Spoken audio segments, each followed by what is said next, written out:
Ms. Clarke.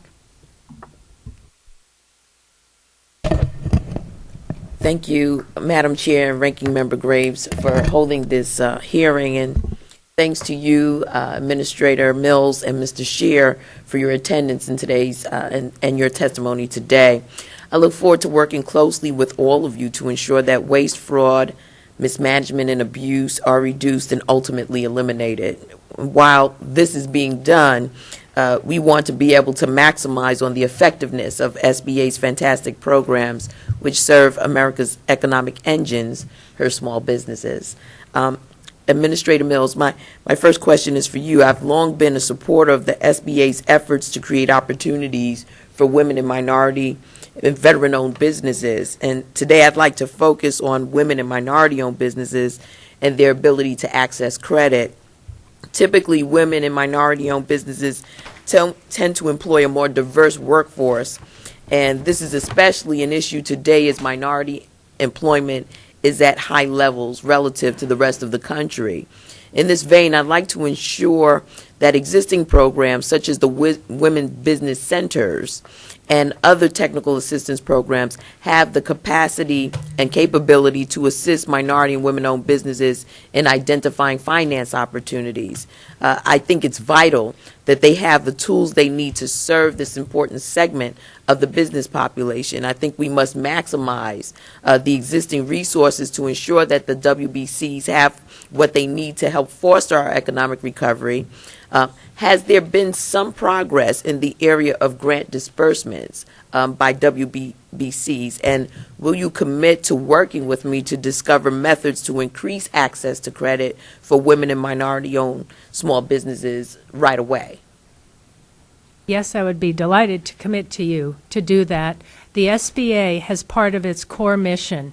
We are 3 to 5 times more likely than a conventional lender to lend to women and minority-owned businesses. So this is really what we do. It's at the essence of what we do. I'm pleased to report to you that in the Recovery Act funding, 20% of the loans have gone to minority-owned businesses and 19 to women-owned businesses. We have over 100 women-owned business centers in our network. We currently have a new and very talented and energetic person running these who has conducted regional meetings and has visited all of them and is coming back with a lot of ways to improve and help this important constituency, and we're going to execute on that. I would look forward to working with you on it. Thank you, and I want to also draw your attention to the Hub Zone program. We're all aware that the Hub Zone program encourages small businesses to locate in and hire from the nation's most distressed communities. Given that the focus of this hearing is exploring ways to address mismanagement, I'd be remiss if I didn't ask about the progress in the areas of certification of Hub Zone firms. At a hearing before this committee in March, GAO testified that the SBA fell short in removing certain fraudulent companies from Hub Zone participation, and this oversight resulted in another $7.2 million in Hub Zone contracts being awarded to those same firms. I want to be clear that there's no place in this economic climate for fraudulent firms to take opportunities that belong to more deserving entities. So would you please comment on the progress and oversight of the Hub Zone certification decertification process in order to address this imperfection?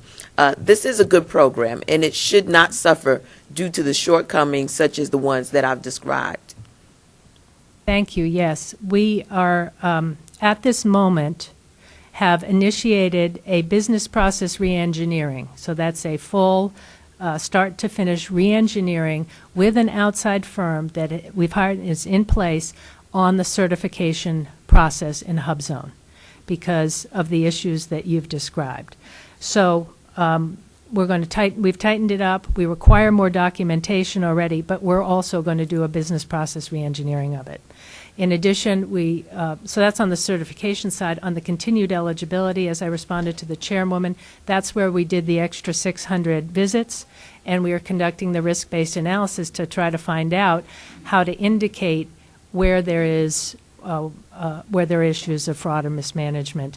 In addition, we went after the 19 that were cited in the GAO report. 5 voluntarily withdrew. A number 6 were decertified, and 6 we are in the process. We proposed for decertification. 2 were already decertified, and 1 actually is okay. Thank you very much, Madam Chair. I yield back.